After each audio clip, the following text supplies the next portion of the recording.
All right, so welcome back. We're picking up where we left off in English Colonies Part 1, where we talked about the Massachusetts Bay Colony, Plymouth, Rhode Island, Connecticut, and we're going to get right on into it and talk about New Hampshire. Basically, New Hampshire happened because so many Puritans were coming over here and through that great migration and over time that they needed more land. You can see down here in this map, here's where the Massachusetts Bay Colony was, and Plymouth Colony would be right here, and here'd be Rhode Island. Well, here's New Hampshire. So they start running out of room, so they move up and start uh, colonizing this area. Uh, and it becomes New Hampshire in 1638. And you might wonder, why is New Hampshire kind of shaped this way? Well, and something we'll talk about here in just a second might add a little insight to that. Massachusetts Bay Colony Part 2! Just like this is Part 2. Uh, they needed more land for settlers. Again, more people are running out of room, and you can see right here is where Massachusetts Bay Colony was. Here's Boston. And so people had already moved north and settled this area, which is New Hampshire. So they just went on up a little bit further and it's like, hey, we need room too. And so they continued as part of the Massachusetts Bay Colony, settling more of the coast up here. And that's why New Hampshire only has a small part of the coast here, and why Maine kind of dips down here so far and Massachusetts dips so far up. Um, and this is present day Maine. But at the time would be known as the Massachusetts Bay Colony Part 2. Maryland. Maryland formed in 1634. Now, a little background to find out about Maryland. King Charles I, remember after James I died, Charles I becomes king, and he's the head of the Church of England. Uh, but he was married to Henrietta Maria, who was a Catholic. So the king is the head of the Church of England, the queen is a Catholic, and so in order to protect his role as the king of the Church of England and to protect, to keep his followers firmly behind him and supporting him, he had to pass harsh laws against Catholics. Now, I feel that he personally really didn't have a whole lot against Catholics, because his wife was a Catholic. Now, a lot of this, is kind of arranged in order to, reinforce powers and, make alliances and so forth. But he granted a lot of large land grants in the New World to Catholics. All right, so let me tell you what a proprietary colony is. Uh, Basically, it's a colony in which a single person or a few people own the land and have power over its government. Okay, just like a proprietary business, one person or a couple people own it and make the decisions for it. Well, same thing for this type of colony. And King Charles I winds up giving 12 million acres. That's a lot of land. Uh, Given to a guy by the name of Celsius Calvert, who was the second Lord of Baltimore. His father had been the first Lord of Baltimore who had died. And he named Maryland after Charles's the first wife, um, in order to show favor for, granting him such a land grant, and since she had been a Catholic.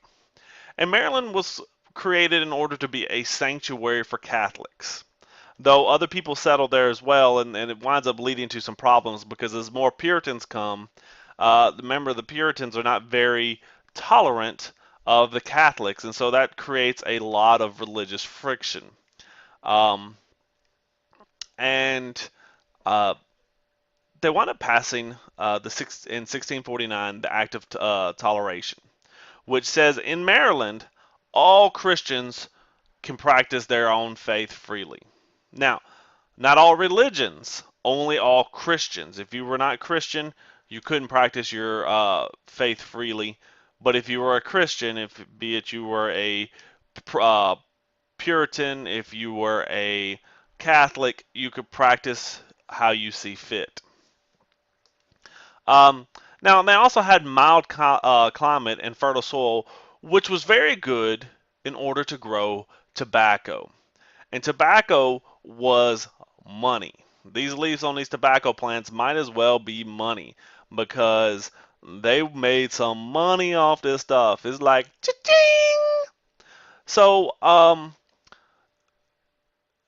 it became a very profitable colony. And just a little heads up, first off, here's, symbols of Maryland, but this is the Maryland flag. And the reason the black and gold checkerboard is kind of in here is because that was the symbol of the Lord of Baltimore. A little fun fact for you. Virginia. All right, Virginia. Now, this is might how you've seen tobacco before on TV and so forth. This is once they start drying it out.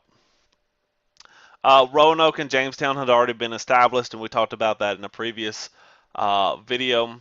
Well, by 1619, tobacco pretty much had become king. I mean, it was a major cash crop. They saw, man, everybody back in England, in Europe, they are buying tobacco up. I mean, it's even selling in the colonies. I mean, tobacco is bringing in the money. I mean, they just making it rain. I mean, they're making so much money. So the Virginia Company begins to bring in wives. And you might ask, why are they bringing in wives? Because you have a lot of men who are out here working. In order to get these men to settle down and keep from running off, and you want them to be happy, they bring in wives. And plus, they want to increase the population. So they're bringing in wives for all these men who are out here working um, in order to try to make it more stable in the area. And the wives can help with other work while the men are out working all of these tobacco fields and so forth. They also bring in indentured servants in order people who have to work the land or work for a certain period of time, and then they get their freedom and some land and so forth. And then they also started bringing in a large number of African slaves, um, and they even brought in some criminals because these little boogers right here, um, mosquitoes, because these mosquitoes were killing all sorts of people. All the Indians slaves were dying off fast from all the disease still spreading. But even a lot of the people, the colonists and other people from Europe and so forth, were dying. Even other slaves they had brought in because these mosquitoes are carrying diseases like malaria and so forth. And when they bite you, they infect you. And you have to think back then, they didn't have all the techniques in order to fight against mosquitoes that we have today, and we still have a lot of problem with mosquitoes. So, I mean, it was killing lots and lots of people, so they had to continue to bring workforce to keep these tobacco plantations uh, running. The House of Burgesses in 1619. It was the first elected representative assembly in the colonies. Um, so this is kind of the first Congress over here.